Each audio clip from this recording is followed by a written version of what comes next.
ಇತ್ತೀಚೆಗೆ ಕಳ್ಳರ ಹಾವಳಿ ಮಿತಿ ಮೀರ್ತಾ ಇದೆ. ಇದೀಗ ಹುಬ್ಬಳ್ಳಿಯಲ್ಲಿ ಮಹಿಳೆಯ ಕತ್ತಿನಲ್ಲಿದ್ದ ಚೈನನ್ನ ಕದ್ದಿದ್ದಾರೆ ಖದೀಮರು. ಬೈಕ್ನಲ್ಲಿ ಬಂದು ಏಕಾಏಕಿ ಸರಕಳ್ಳತನ ಮಾಡಿದ್ದಾರೆ. ಹುಬ್ಬಳ್ಳಿಯ ಕೇಶವಾಪುರ ವ್ಯಾಪ್ತಿಯಲ್ಲಿ ನಡೆದಿರುವ ಘಟನೆ ಇದು. ಕಳ್ಳತನದ ದೃಶ್ಯ ಸಿಸಿಟಿವಿ ಕ್ಯಾಮೆರಾದಲ್ಲಿ ಸೆರೆಯಾಗಿದೆ. ಮಹಿಳೆಯ ಕೊರಳಲ್ಲಿದ್ದ ಮಾಂಗಲ್ಯ ಸರದ ಮೇಲೆ ಈ ಖದೀಮರು ಕಣ್ಣು ಹಾಕಿದ್ರು. ದೇವಸ್ಥಾನದ ಒಳಗೆ ಮಹಿಳೆ ಹೋಗುವಾಗ ಕಳ್ಳತನ ನಡೆದಿದೆ. ರಾಜ್ಯಾದ್ಯಂತ ಕಳ್ಳತನ ಪ್ರಕರಣಗಳು ಜಾಸ್ತಿ ಆಗ್ತಾ ಇದ್ದು, ಇದೀಗ ಹುಬ್ಬಳ್ಳಿಯ ಕೇಶವಾಪುರದಲ್ಲಿ ದೇವಸ್ಥಾನದ ಒಳಗೆ ಹೋಗ್ತಾ ಇದ್ದಂತ ಮಹಿಳೆಯ ಕತ್ತಿನಲ್ಲಿದ್ದ ಮಾಂಗಲ್ಯ ಸರವನ್ನ ಖದೀಮರು ಕದ್ದಿದ್ದಾರೆ. ನಾವು ದೃಶ್ಯದಲ್ಲಿ ಕಾಣ್ತಾ ಇದ್ವಿ. ಮಹಿಳೆ ದೇವಸ್ಥಾನದ ಒಳಗೆ ಹೋಗ್ತಾ ಇದ್ರು. ಇದು ಹುಬ್ಬಳ್ಳಿಯ ಕೇಶವಾಪುರದಲ್ಲಿ ನಡೆದಿರುವ ಘಟನೆ. ಆಗ ಮಹಿಳೆ ಹೋಗ್ತಾ ಇದ್ದಾಗ ಹಿಂಬದಿಂದ ಬಂದಂತಹ ಕಳ್ಳ ಆ ಮಹಿಳೆಯ ಕತ್ತಿನಲ್ಲಿದ್ದ ಮಾಂಗಲ್ಯ ಸರವನ್ನ ಕದ್ದು ಪರಾರಿಯಾಗ್ತಾನೆ.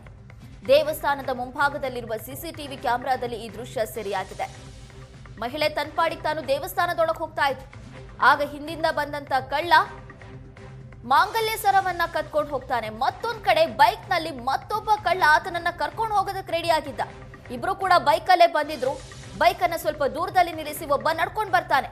ನಡ್ಕೊಂಡು ಬಂದಂತವನು ಆ ಮಹಿಳೆಯ ಕತ್ತಿನಲ್ಲಿದ್ದ ಸರವನ್ನ ಕದ್ದು ಬಿದ್ದು ಓಡ್ ಹೋಗ್ತಾನೆ. ಆ ಮಹಿಳೆ ಕೂಡ ಕದ್ದಂತ ಸಂದರ್ಭದಲ್ಲಿ ನೆಲಕ್ಕೆ ಬೀಳ್ತಾರೆ. ನಾವು ಆ ದೃಶ್ಯದಲ್ಲಿ ಗಮನಿಸ್ತಾ ಇದ್ದೀವಿ ಇದೆಲ್ಲವನ್ನ ಕೂಡ.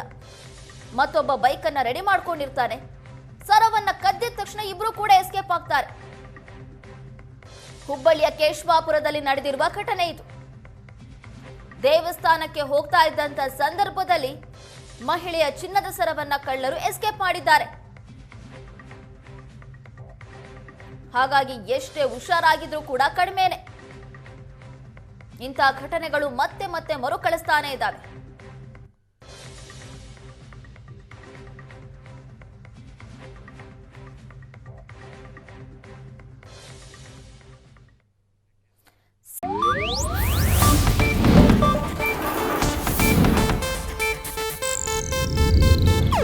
ಇದು ಏಷ್ಯಾನೆಟ್ ನ್ಯೂಸ್ ನೆಟ್ವರ್ಕ್ ಪ್ರಸ್ತುತಿ.